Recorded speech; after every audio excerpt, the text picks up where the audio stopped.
The coastal towns of eastern England were at play during the 1930s as the forces of National Socialism gained power across the water.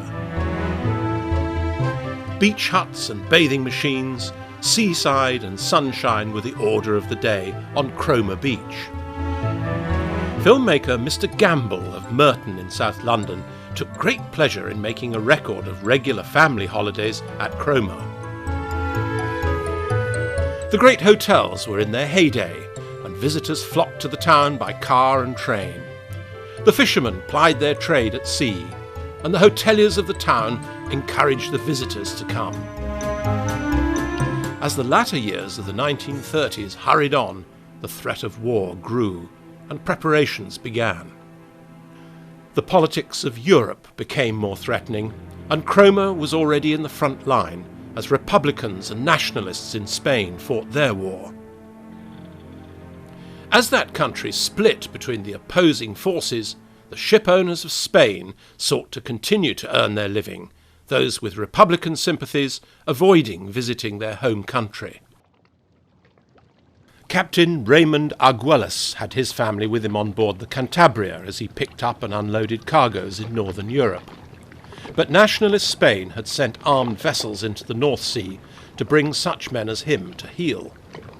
It was off Cromer on the 2nd of November 1938 that the nationalist raider, the Nadir, revealed her firepower.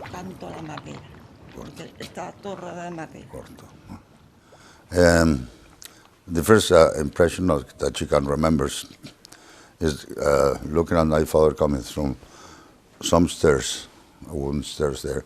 My grandmother was laying down a chaise longue because I used to get seasick, with a little bucket beside that. And she also went and lay down in the chaise longue with a bucket also to imitate grandmother. Then when the grandfather came down the stairs, he yelled, there was a boat of the nationalists, we call fascistas. In 2006, the two children again visited Cromer to tell their story. The next recollection is that we were put into a refrigerator, or a frigorific, whatever you want to call it, and all the kids in the boat, which were 5, and the mother of one of them, we were all put in this refrigerator and leave the door a bit closed, but there was for protection from, because they have already starting to shell. Several of the crew rowed across to the other vessel to give themselves up. The captain was made of sterner stuff. And the next thing, seeing my mother with my father at the deck, in the deck. And he was throwing something to the sea, my father. And they were talking about that, my father and my mother. And the thing that he threw into the sea was a hang-on. Captain Arguelles' main thoughts were for his family. Well, the next thing she remembers that we were put into a safe boat, the only left in the Cantabria, in the ship, and we were put all the kids, While this was happening, Captain Arguelles was heading for the coast in the hope that the Nadir would not continue her action within clear sight from the land. We were going to in camp. That was the what my father thought first. But when we saw the velocity of the other boat, of the Nadir, he knew we were impossible for him. So he took to the closest place that he could go was the Cromer. And, the light from Cromer, is what they call like the faro de Cromer. And he turned, and tried to get here, zigzagging, so in order to avoid some of the shelling. But the other boat was too fast for the Cantabria. To the sound of gunfire, Cromer lifeboat had been launched. As she neared the scene, another vessel, the Pattersonian, positioned itself between the Spanish raider and the Cantabria, enabling the lifeboat to come alongside. The Cantabria was already sinking. The boat, the life-saving boat was a little higher than the deck of the Cantabria. And then they asked, for first the children to come on top of the boat. And then my mother jumped on top of them. And an anecdote, I think she had, in the jumping, she took two men from the lifeboat, and put them on the floor. Back in Cromer, the pictures were taken, the film cameras arrived, and the family was warmly welcomed. Yes, a very warm welcome from the people in the town, yes. Everybody, I don't know if every Cromer, from Cromer was there, but we were a large crowd, and they were caressing us, and they were tapping us in the shoulder, in the head. So, just was a warm welcome, a very warm welcome. As Neville Chamberlain returned from Munich with a piece of paper that carried a false hope of peace, the country hoped for the best, but prepared for the worst. In Cromer, the council arranged the building of public air raid shelters. One of the largest was in North Lodge Park. Gas masks were issued and combined fire brigade operations were planned with other local towns. Ruby Allen was one of those who considered the best way that she could serve. Well, my war effort was the fire service. And I started, it was about 1938, I think, that we were told in Cromer that if you volunteered for one of the services, you wouldn't get sent just anywhere. So my friend Ivy Mitchell, whose brother was in the Cromer Fire Service, persuaded me to go with her and join the fire service. Many of the town were at morning service when war was declared at 11 a.m. on the morning of the 3rd of September 1939. This morning, the British ambassador in Berlin handed the German government a final note stating that unless we heard from them by 11 o'clock, that they were prepared at once to withdraw their troops from Poland, a state of war would exist between us. Others were at home, listening to the wireless, or with members of the family. Jean Andrews. I was at my grandmother's, and that was a Sunday morning, if I remember rightly. She was on her hands and knees, seeing to the old grate in the kitchen, and I remember her crying when they announced it, didn't they, on radio in those days, and I remember her crying. Ruby Fisher was at her post. I took the red alert to say that we were now at war with Germany, and all that afternoon everybody was very busy filling sandbags and putting sticky tape on the window, crisscrossing the windows with sticky tape. And when I went to work the next morning, it had been sandbagged up right above. You couldn't see a speck of light anywhere where the telephones were, which was a big bay window. You couldn't see a speck of light anywhere. So we could put the lights on in the office. And so the town prepared for war. But for several months yet, it was the phony war. However, the lifeboats were already busy. The Mount Ida rescue in October was one of Blogg's toughest, earning him a silver medal. 29 were saved and accommodated at the Red Lion, though one who had fallen between the lifeboat and the stricken ship died in Cromer Hospital.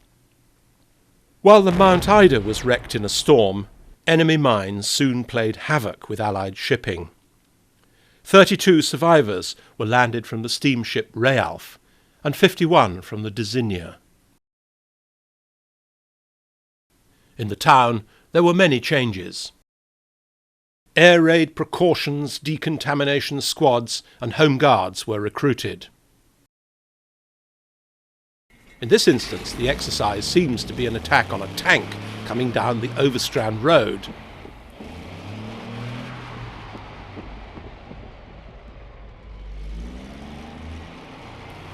Evacuees arrived from London, putting the local schools under great pressure. with some lessons taking place in other buildings in the town. 4 months later, it was realised that bringing evacuees to a front-line town was perhaps not a good idea, and they left for safer places. The 6th and 9th Bedfordshire and Hertfordshire regiments arrived to be a first line of defence, and the Royal Engineers and local contractors were soon busy building anti-tank ditches and pillboxes, as well as painting camouflage. Bill Taylor recalls some of the defences at the gangway. There were 2 big concrete blocks at the bottom and 2 bigs above one. They're about 6 foot high and 6 foot square, and they were to stop the Germans bringing tanks up. The small holes, they had bent railway lines, and they were bent so that if the Germans came, they'd try to go over the top. They fell into the slot between the 2 lots of concrete posts. Barbed wire was in abundance. Oh, barbed wire all the way along there, all there, and all the way along the tops of the beach was, well, what we would call now building scaffolding with barbed wire on it. But there was no mines. There might have been some signs up, but there was no mines there, because as children we used to get through the stuff and go and have a swim. They had gun emplacements placed all over the town, but there were 3 up there on top of the cliff to the right of the light, and you could get to them from inside the house. And they had a good field of view all the way along the prom. The largest guns were on the east cliffs. Well, there was 2, well, I don't know what they were, 6-inch or 4-inch naval guns up the end of Cliff Drive. And when they fired, the flames that came out used to set fire to the cliff. All the gorse and that, they used to set fire to that. And you could hear this shell, because what used to happen, there'd be a target boat. The boat would come along, towing a target, about 5 miles out. And you'd hear this shell go boom, boom, boom, boom. And it was quite frightening, really, the noise you heard. But, I didn't ever see him hit the target. This was the Cromer battery, 2 pre-First World War 6-inch guns from HMS Africa and HMS Dublin. Files in the National Archives reveal details of the layout of the battery and its manning. Houses at the top of Cliff Drive were requisitioned as part of the battery. Little remains today of the tunnels and groundworks, but the concrete control block with its narrow slit is still in place. It's now in private ownership. It was Philip Vickery who managed a photo of the 2 guns in front of the blockhouse. Practice with the Bofors gun above the gangway provided some amusement. On this piece of grass was a Bofors gun, and they used to have practices, and Spitfire would come in and they'd fire at this, they fired at it, and when they'd finished, if the officer wanted to stop him, he'd pull a piece of rope and that would pull the poor man's leg away and he fell off the gun. On the West Cliffs, the white steps, built originally for the guests of the Grand Hotel to reach the promenade, were regarded as far too handy for any invading force landing on the beach. The men of the Beds and Hearts blew them up. Likewise, the pier was regarded as a weak spot in the defences, offering a landing place for vessels. The Royal Engineers were sent for. Their explosion succeeded in blowing some pieces of metal up into the town. The blanket order to blow gaps in all the piers around the east coast didn't allow for the fact that at Cromer, a busy lifeboat crew needed access to the boat at the end of the pier. The next day, a bridge had to be built.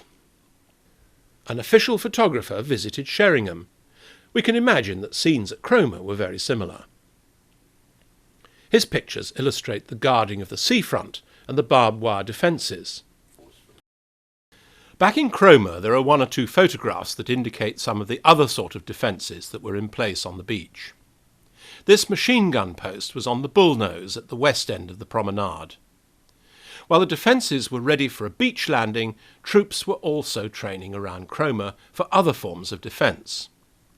The beds and hearts demonstrated the action that could be taken by a mobile column. They assembled and boarded their trucks at the Cadogan Road car park before heading off through the town to undertake an exercise on the golf links. Captions with the photographs tell us what the pictures were intended to show. Doubtless they were used both for further training and to illustrate we were all well prepared to meet an invading force. A morale-boosting exercise. Suffice to say that a conversation with Clem Handley, who once commanded the platoon in charge of Cromer seafront, indicated that there was a distinct shortage of equipment when they first arrived. They shall grow not old. It would be impossible to detail everyone from the town who served in so many ways. Today, the memorial remembers those who made the ultimate sacrifice. We will remember them. As examples, we'll mention just some names from those who returned and those who did not return. Fish merchant Reggie Jonas served on the Russian convoys. Twice shipwrecked, he would find himself stranded on a beach in Norway, then rescued alongside Norway's king. Cromer's vicar, the Reverend Gilbert Barclay, was to lose 2 sons, sharing the pain his predecessor as vicar had suffered in the First World War. Gilbert Barclay's son George fought in the skies in the Battle of Britain, recording his story in a diary that would later be published. His father and mother had joined him at Buckingham Palace when he was awarded the Distinguished Flying Cross.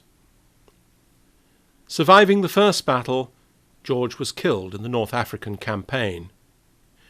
The simple cross that first marked his grave there is now with the memorial under the church tower. His brother Charles died in 1944 in a critical battle with the Japanese forces.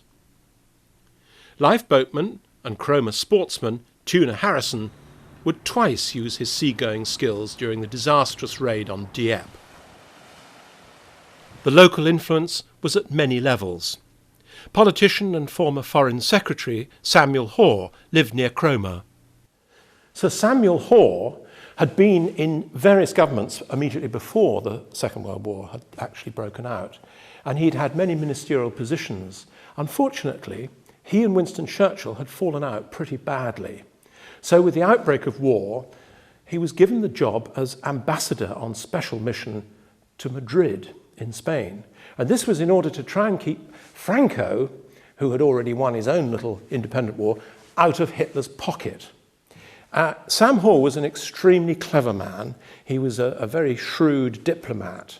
And he spent 4 years living in Madrid, practically next door to the German embassy, trying to keep Franco out of the war, and also establishing all the escape lines for all the prisoners who had managed to escape in Germany and in Eastern Europe. He did an incredible job there. And during that period, he never came back to his home here in Northreps, because, of course, he was really a Cromer man. The Hudson squadrons of Coastal Command were protecting shipping off the East Anglian coast. George Stibbons recalls the pleasure of heading for home and the sight of Cromer Pier. We used to come back every morning and hop over Cromer Pier. We used to make a landfall down roughly around Munsley Way, then creep round the coast, come over Cromer Pier, cut inland at Sheringham back to Bircham Newton. At this time, the army was very busy at Webburn Camp, training their crews in anti-aircraft gunnery. There was a certain lack of trust as to whether they knew an enemy aircraft from an RAF plane. I always remember coming inland at Sheringham. We always kept out of the way of the army at Weybourne. They were very tricky happy at any aircraft coming, so we always got inland before we got to Weybourne. The latter part of 1940 was a difficult 6 months. 23 aircraft were lost at Bircham Newton. Now, those 6 months were the most difficult, probably, of the war. It was early in the war, and on the 15th of September, of 1940. I'd only been at the squadron a month. We bombed a German convoy and presumably sunk one ship with a pilot officer, Watson. He was the pilot. 2 days later, with the same pilot, we bombed and damaged a German destroyer in Borkum Harbour, for which the pilot gained a DFC. The national news was looking for just such stories to encourage morale. It so happened that we came back in the morning that Pathé News had arrived and wanted to interview the crew. And it was set up. It wasn't done when we came immediately back from the trip, but it was set up about 24 hours later, where Pathé News were in the hut and the crew came in sort of dressed as if they'd just come back off a raid. The pilot officer Watson, did the talking, and Jock Forbes, the other air gunner, he spoke. But the second pilot and myself, we didn't speak, but we were on the Pathé News. A few months later, Flight Sergeant Jim Flint was taking the war to the enemy, but his Hampden was attacked as he headed back across the North Sea. We'd been over to Germany that day and coming back nice and peacefully, we thought, at 4,000 feet, because the temperature's better down there than up there. And we never had any word from any crew, and suddenly it all happened. Sitting in front of the spot where he ditched his aircraft, he recalls seeing the Cromer cliffs ahead. One salvo, and poor navigator, he got most of it, and then we got other bits as well, and you made the best of it.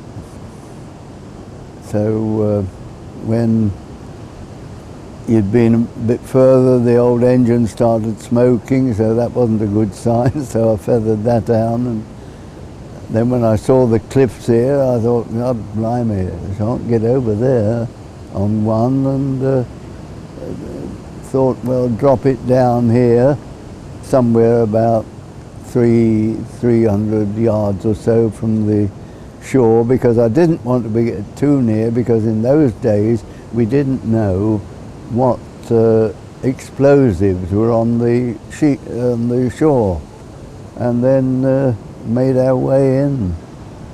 Poor navigator, he was unconscious, so I had to go and fetch him out, and we made it to the coast. But the rear gunner, although he was swimming all right to start with, we lost him, and the crab boats that came out looking for him, they couldn't find him, but they eventually found him. 2 or 3 days afterwards, he'd been washed up.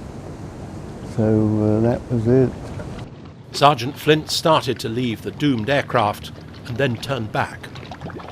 Well, I went and found the navigator first of all, because he was unconscious.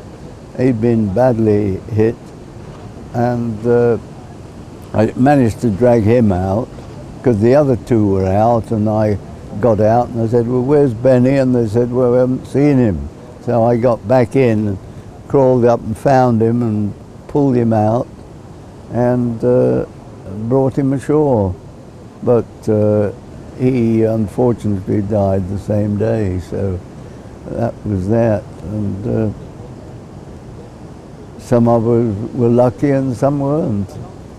For his exceptional skill when under attack, Flight Sergeant Flint was awarded the Distinguished Flying Medal, and for his courage in going back to the aircraft to try and assist his colleague, he received the George Medal, an almost unheard of event, 2 medals in the one action. After a brief check-up at Cromer Hospital, Flight Sergeant Flint was off back to base at Scampton and into action again, eventually rising to the rank of Wing Commander.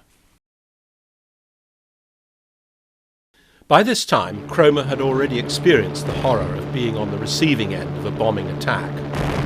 Before the Battle of Britain, and months before the Blitz on London, a Dornier 217 had dropped a stick of bombs from Hans Place to the foot of the gangway. George Baker recalls. My sister got up to go to work at the dairy at 6 o'clock, went to the toilet and looked out the toilet window and saw this German plane going across the front of the town, and shouted at a Jerry-o there, and we ran down to the joiner and just so got there, he started machine gunning soldiers on the beach. The first bomb finally came to rest on the path outside the row of cottages behind the cinema. After the bomb disposal team had made it safe, the story circulated that they had found it was actually full of sawdust.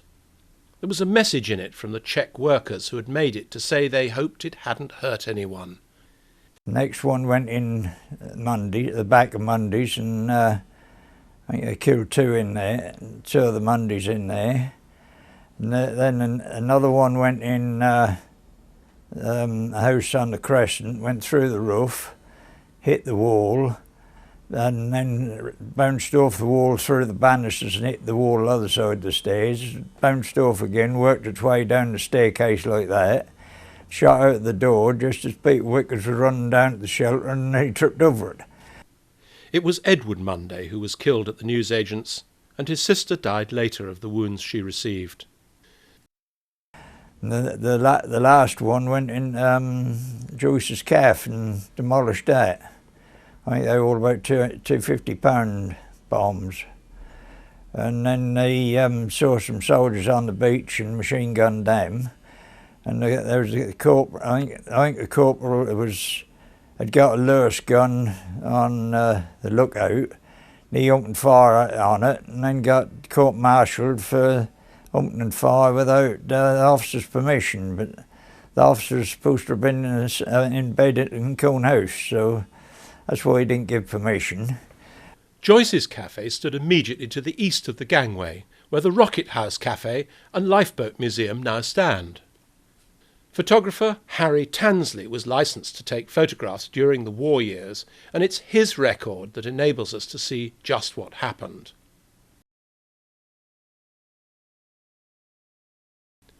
There was more to come. Britain took the full brunt of Nazi bombing during the latter part of 1940. And on the 17th of November, another stick of bombs straddled the town, from Central Road in the west through to Suffield Park. The Luftwaffe carried photographs of Cromer and maps of the town in their documentation. The railway station and sidings covered a wide area that is now the supermarket and its car park. The sidings would have been a prime target. But the first bomb actually fell on number 18 Central Road. It passed directly through the bed where the young Doris King was sleeping before exploding in the room below. Jean Andrews was asleep in her bedroom next door. That was an early Sunday morning, November the whatever, can't quite remember. We were still in bed and everything fell in on us, of course. We'd gone through into the back bedroom because my aunt had come for the weekend from North Walsham because the Beds and Hearts Regiment had then been posted to Cromer. And the man she was going to marry eventually was in the Beds and Hearts, although he was from North Walsham. And she'd come over, so us children, as we were still, wanted to get through into her bedroom and get in bed with her, which luckily we did, because she pulled the clothes over my brother's and heads and my head and glass laid all around us and couldn't get out the door.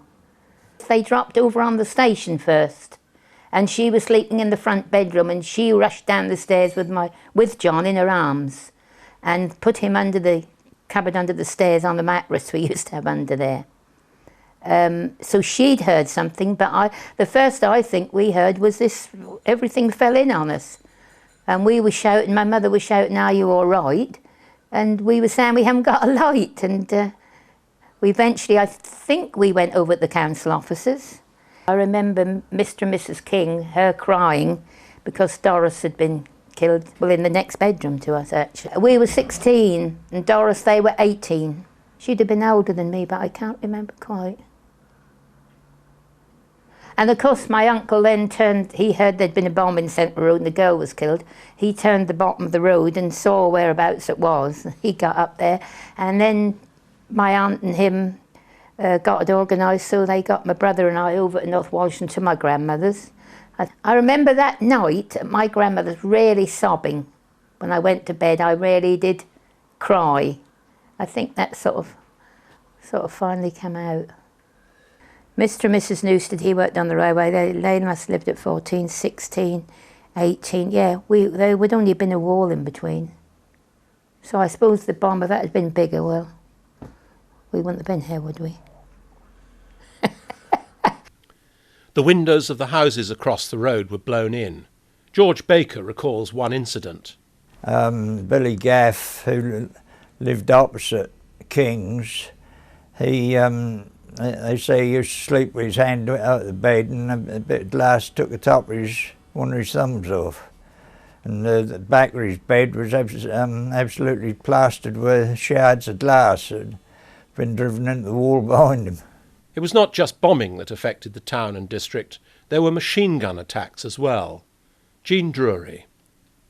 Day, I suppose the siren went, and I can remember scurrying along the road with Mother on opposite side to the telephone exchange, and then you heard this aircraft grinding noise, very loud, and I suppose Mother and I both looked up, and I can remember my mother saying, "Oh my God!" and she pressed me against what I must think must be Holly Cottage opposite, and we looked up, and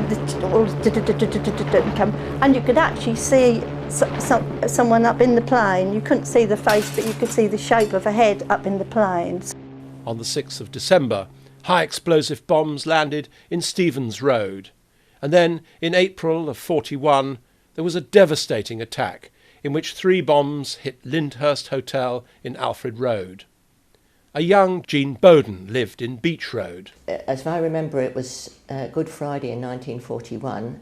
My bedroom faced over to Alfred Road. Mum and Dad were in the bedroom behind. And there was this rat-a-tat-tat of aircraft noise and so on, and you think, hello. And of course I sat up like that, and Mum and Dad are yelling at me, "Jean, lie down and cover yourself up." Jean's father had befriended one of the young soldiers billeted in Lyndhurst Hotel. Still, at that point, the bomb exploded, and so I went down even quicker. And then when it quietened down, we sort of got together and so on. Dad went out to find out what was happening and discovered that Ernie, whom he'd had the night before, giving him a sort of 78 record evening of different sorts, he'd been killed. Mr. Tansley's photographs indicate that 3 bombs had fallen into the hotel, and another 3 landed on the Grand Hotel tennis courts, then a park for military vehicles. The police and teams of soldiers were soon on hand to try and assist and make the area safe. Today, the marks of 2 of the 3 craters remain visible in the East Coast Motors car park. It remains unclear to this day how many died in the hotel. It was probably 3 soldiers, but it may well have been more. Mr. Gillings, a local resident, would die later as a consequence of the raid. Today, a modern block of flats stands on the site, distinctively different in its architecture from its predecessors.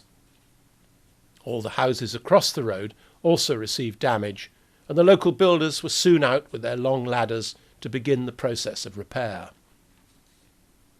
It is said that one enterprising, or should we say sharp, person collected enough roof tiles to sell them back to the builder to re-roof one of the houses. With the damage to property came the damage to lives. Anyway, a few days later, when I came home from school, and Mum said to me, "Don't go in the sitting room, Dad's busy."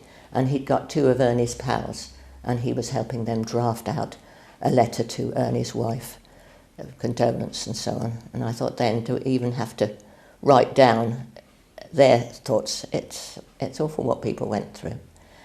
The work of the Cromer lifeboats had already become a national story early in the war. Photographer Reuben Seidman had visited the station and taken a particularly fine set of photographs of the regular lifeboat crew. The Illustrated magazine carried their story as it sought to play its part in boosting national morale. Coxswain Henry Blogg was a national figure because he already held 2 gold medals of the Lifeboat Institution. It was in the war years, at an age when most men would have retired from lifeboat service, that he would add to his renown. The stories of August and October 1941 are told in another DVD in this series, but we must mention aspects of one here again. Henry Shrimp Davis had been called up to serve in the Royal Navy, but Blogg requested that he be released from naval service because of the need to have at least one of the younger lifeboat crew alongside him at such a busy time. Convoys carrying vital supplies plodded their way up and down the east coast. The convoy channel split into 2 off Norfolk. And enemy action was just one of the hazards. The Haysborough Sands were another. In October, the English Trader, a merchant vessel with a few naval ratings on board to man her guns, was caught in a severe storm. Shrimp Davis picks up the story as the lifeboat nears Hammond's Knoll. Well, the English Trader, I was saying about the judgment of Henry Blogg, you know. We approached this vessel very rough, you know. He says, I don't think we can do it, but what we ought to do is wait 2 or 3 hours till the water gets slacker, the tide gets slacker. So we lay and wait, and then when if you can imagine sitting there and watch this ship break up pieces, so we think we've got to lose the crew, who are all in the bridge, all up on the bridge. And then we eventually, the younger ones, I included, we eventually persuaded Henry to have another try to rescue these people. And his words were, well, we'll have a go if you like, but we can do more harm than good. And we couldn't see what harm we could do. We had a good lifeboat, we had a good crew, and we knew we had a good captain, of course. And as we were approaching the ship, a massive sea threw up on the port side and almost turned her over, and 6 of us washed overboard. So he was right again, you see. Although he never did ever say, I told you so, anything like that, you know what I mean. At sea, Bill Park was on HMS Vesper, escorting the convoy containing the English Trader. We got off Cromer, and the wind came up. And when it came up, it really came up. And the poor ships in the convoy all went aground on the sandbank outside here. So we had to wait until the next high tide. And fortunately, all but one of the ships floated off. But one, the English Trader, was stuck and just wouldn't come off. So we went round and round and round the ship, trying to devise some method of getting the ship's crew, who by now were up on the bridge almost, keeping out of the water, waiting for perhaps the seas to calm a bit so we could get across and take the crew off. First of all, the Cromer lifeboat came out, and they finished almost on the deck of the ship, so they had to give up. They then sent for the Yarmouth lifeboat, which was of a larger design, but again that failed to get the ship's company off the boat. The Cromer lifeboat had been able to recover all its crew members who had been thrown into the water. However, signaller Walter Allen was dying, and the decision was made to get him to Great Yarmouth. He did not survive the journey, but the determined lifeboat crew set out again for Hammond's Knoll, and early the next morning succeeded in rescuing the men from the English Trader. Today, as you stand in the Henry Blogg Lifeboat Museum on the East Promenade, you can imagine the lifeboat on its beam ends, most of the crew in the water, and think back over the decades to the true heroism of that night. 44 lives were saved, but the story was close to being very different. As we move into 1942, the convoy escort destroyer HMS Vortigern was attacked almost due north from Cromer Pier. She still lies there as a war grave. All the lifeboat was able to do in this instance was bring 11 bodies back to land. In London, American journalist Norman Corwin was looking for a place to represent the sometimes disproportionate effects on small towns subject to bombing. His colleague Ed Murrow suggested he visit Cromer. In the course of a 24-hour visit and a series of interviews, Corwin crafted his half-hour documentary for America's Office of War Information. Actors read the words of his script. Cromer is a town on the east coast of England, and this is a true program about it. The program has to do with bombs and a postmaster and a rescue squad and an old church and a Spitfire and several other matters. Arriving by train, he had booked into the Red Lion Hotel. Cromer was a town, and is a town.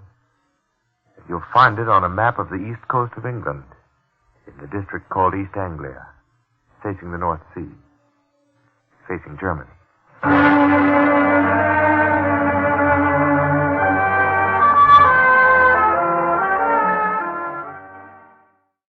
You know how it is.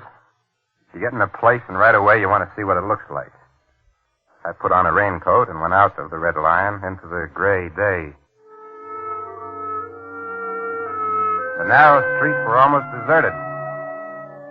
The buildings of the town seemed huddled together for warmth. The Hotel de Paris dripped sadly, as though grieving for the city whose name it bore. On High Street, few shoppers went in and out of Rust's department store. The pubs were closed until 4. I climbed Lighthouse Hill and sat on a rock looking down on Cromer and the sea. And I thought, as the gentle rain from heaven dripped down my neck, what could the Axis possibly want with a harmless little shore town on the North Sea? Walking back to town, he calls at a pub. First one I came to had a sign over the door. Courage, fully licensed. Name of an ale manufacturer who owns a chain of pubs. Maybe their ale gives you courage. Pretty soon a man came in. I say, would you like a cigarette? Oh, thank you very much. He fell to talking, and it turned out he was a native of Cromer. He was proud of the town. And you should have seen this town in summer before the war. There wasn't a season went by we didn't handle 75,000 people here, including transients. That's so? Yes. Our 8 biggest hotels used to be jam-packed from June to September. The autumn rain kept beating down on the roof as he talked and made it hard to imagine Cromer ever having been a gay and busy and sunlit town. He had arrived shortly after the devastating attack on the town centre in July 1942. And then I asked him what the war had done to the town. And he told me 100 little stories of how life had changed here. How some of the men of Cromer had gone away to fight and had been killed, and some had stayed home and been killed. How the town's fishing and crabbing industry had been ruined, and 7 of its 8 hotels shut down. How the people stood up during the bombings, and how they organized to take on their share of the war. Then he lowered a glass of ale and said to me, Well, it's been a big job for a little town. Well, we took our beating just like London and Coventry and Swansea and all the rest. And I think we've done a pretty well, considering. The 2 men took a walk together. Incidentally, did you know that Cromer is the nearest place in the British Isles to Germany? Is that right? Mm-hmm. Well, my geography must be screwy. I always thought that Cromer... Hey, this place got a whack, didn't it? Yes. Whole family wiped out here last July. What a mess. Man and his wife, her mother and father, 2 children, all killed. God. I'd seen acres and acres of bomb damage in London, but they were all tidied up like the ruins of Pompeii by the time I got there. This was my first close-up of a house, just as it had been left by a high-explosive bomb. Would you like to walk on the ruins? Well, if it's all right to do so. Oh, yes, come on.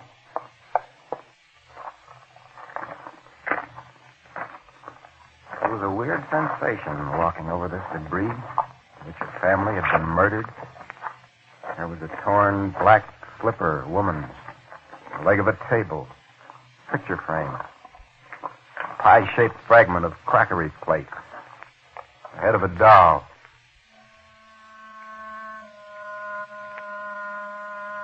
Granny and Gramp and Mom and Pop and the kids.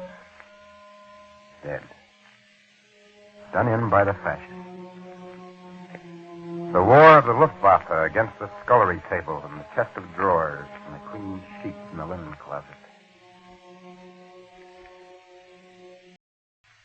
I went down to the post office.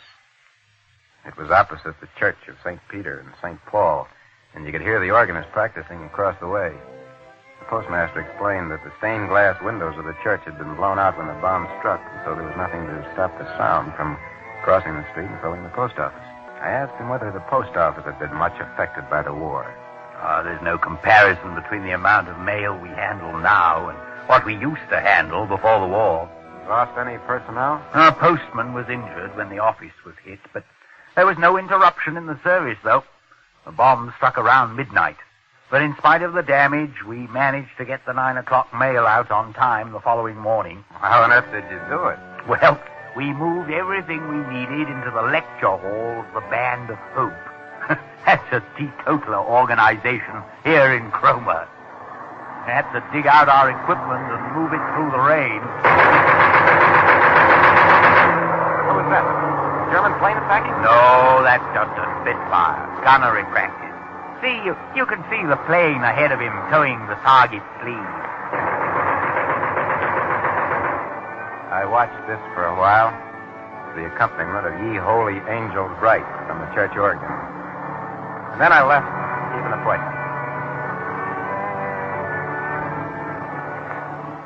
The lifeboats, of course, had to come into the story. The last visit I made in Cromer was to the home of its most famous son, Henry C. Blogg. He'd been described to me as the all-time Superman of lifeboat service. Saved 626 lives. Medals from George V and George VI. I went to see him where he lived in a small house down near the waterfront. He was in his 70s, but still husky. His handshake was firm, his eyes sharp. I asked him a foolish question, how it felt to be awarded so many medals. You have to pack up and go to London to get the medals. They don't let you escape. Where do you keep your medals, Mr. Blogg? I don't see them here anywhere. My old lady's got them. He looked around quickly to see whether his wife had heard that. London always seems a devil of a long way to go for a medal. I coaxed him into telling me some of his exploits. He told me about the night when 8 ships were wrecked off Cromer, about another time when he deliberately ran his lifeboat onto the deck of a wrecked freighter in the midst of a gale, because that was the only way he could rescue 16 men aboard. So Cromer played its part in raising consciousness in America of the need to be active against fascism.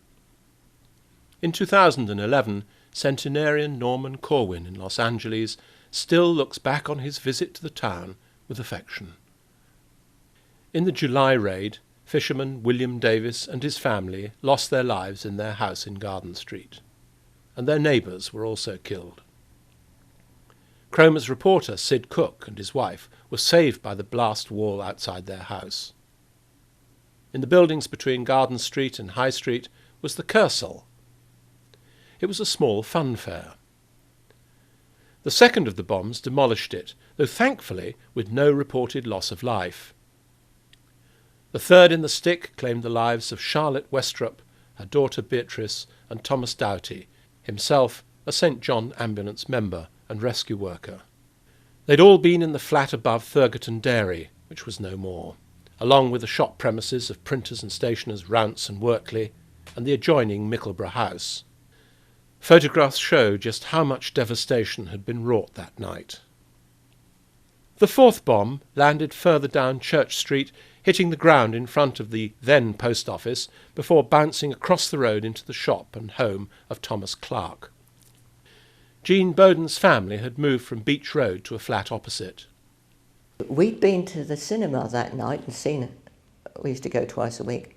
And we'd seen an American film called Dive Bomber. We came home, and my bedroom was at the back of the house, you see, and I can remember being asleep and waking up and hearing this whistle coming down. Now I don't remember anything more. The next thing I know, after falling off after the whistle, I certainly wasn't aware of any explosion, which seems quite remarkable. But I then heard Mother and Father, whose bedroom was in the front, yelling at me, stay where you are, Jean, stay where you are. So I stay where I am. And my mother comes to me with my winter boots, because the place was absolutely covered with glass. She, fortunately, instead of getting out her side of the bed, which was the window side, Father had got out and she followed him, so there was less glass that side. Anyway, she came to get me out of bed, and there was a lump of window glass here. Now, I had very thick hair and it used to scratch, so I used to have it up round me. And I think that stopped the glass from cutting into my neck. Mr. Clark's popular hairdressing and tobacconist premises once stood where the entrance garden to the town museum now is. Rescuer Elvin Royal was first on the scene, hearing the cries of Mr. Clark. He cleared the rubble from around Tom Clark's head, and as more rescuers arrived, he was lifted from the ruins. Several hours later, the body of his sister Ethel was removed from the shattered brickwork and timber. William Joyce, Lord Haw-Haw, illustrated his knowledge of the town by sarcastically apologising to Tom Clark for the damage to his shop. Haw-Haw's knowledge of the town came from his holidays as a young boy in Suffield Park. On the top of the church tower there were two fire spotters on duty. It's hard to conceive of their thoughts as they saw the damage below them. Imagine their surprise as a carton of eggs and a heavy ledger from the dairy landed beside them as they stood there 160 feet above street level. As we've heard, blast and shrapnel from the two bombs at either end of the church had blown in the windows. Damage inside the church is again seen in Harry Tansley's pictures. The congregation gathered for worship amongst the ruins, but it would be 11 months before the building was fully safe again. In the interim, the congregation was grateful for the use of one of the town's two Methodist chapels. Thankfully, 1942 would see the last air raid. On the morning of the 19th of October, a lone Dornier 217 crossed the lower end of Norwich Road. The first bombs fell on Dunrobin on the corner of Vicarage Road. Previously a hotel, it was fortunately unoccupied at the time. Jean Bowden's father worked at the dental surgery. He and his apprentice, John Carpenter, went out to investigate the aircraft noise. They walk out to look up at a plane going over their head with black crosses on and bombed them. One had evidently gone. Well, of course, they just flew back and flung themselves on the ground with the explosion. Further down the road was the bowling green on the Overstrand Road corner. George Baker. Dad was on the bowling green because he used to be groundsman on the bowling green. He was cutting it or doing something on there, and he saw a German plane come in and drop I think it was 4 or 6 bombs. 2 of them went in Dr. Vaughan's and 2 of them went in Dunrobin, next door at the patch on St Mary's Road. George's dad had dived for cover and waited for the bombs to explode. Well, he sort of got under the sort of lean-to thing for a bit of shelter, and didn't they didn't go off, so he thought, oh, well, maybe incendiaries or had probably caused a bit of mess. So he went out the gate and started to go to see if he'd be any help at all. And he got to the corner as the whole lot went up, and he sort of carried on through it. We've already heard how 4 months earlier Tom Clark had been rescued from his own house in the town centre. Mr. Clark was beginning to feel the war was personal. Well, one of the bricks from that hit Tom Clark as he was walking past, and he got the idea that Jerry's had got into him because he'd bombed him out earlier on, and he got hit with a brick in the back, and he was instantly walked along the street from a bomb. George's dad, a veteran of the Russian front in the First World War and a trained first aider, was not slow to react. Went across and to go in the gate, and the gate wouldn't open, so he pulled it off its hooks and threw it in the garden, and went in, so saying there's anyone here, and heard a voice, a weak voice, say, "You're on me," or "You're standing on me." And that was Mrs. Vaughan, and so he said, "We'll soon have you out," and started clearing all the rubble from round her when George Collin, an army officer, turned up. And they sort of cleared, took all the rubble so they could get at her, and found there was a beam sort of pinning her down, so Dad got his shoulder under that and lifted that while they slid her out. George's father knew that Mrs. Vaughan had young children. And he'd ask her where the children were, because when he was on the green, he'd looked up at the house and saw the children in the top window. And she said, "Oh no, they'd gone to Sheringham with the father." So he said, "That's all right then." But Mrs. Vaughan had not been alone in the house. Mrs. Garrard, the cook, was missing. But she said, "I was talking to Mrs. Garrard." So he said, "Well, go look for her then." He was tunnelling through the rubble and got to Mrs. Garrard's feet when ARP and the heavy squad arrived, started jumping about on the top. And so he shouted at them. And they said, "What you doing down there?" He said, "I'm here for my own pleasure." And he got out. They told him to get out because he didn't know what he was doing, sort of thing. And so he got out. Well, then he got out and come home. And they carried on getting her out. And the work of the ARP team would later be recognised in an investiture at Buckingham Palace. Finished up the PC Woodcock and Lusher and I think it was Woodhouse all got the BEM for getting her out. Because I think there was a smell of gas or something, but they all got the BEM for getting her out. And we heard that one of the ARP cycled up to Suffolk Park to put his uniform on before he come back to start doing anything. But Dr. Vaughan was just one of those who felt that perhaps justice had not been done. He spoke to the town's reporter. He said something to Sid Cook about, and he would put an article in the paper about the tale of 2 Georges after these others got BEM. And then at Christmas Eve, the doorbell rang, and I went to the door, and that was Dr. Vaughan. He didn't want to know if Dad was there.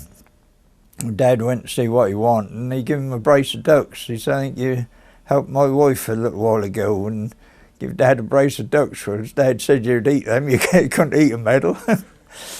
As the pendulum of the international scale began to swing towards the Allies, the threat of invasion and the danger from the air was lessened. Fundraising events continued.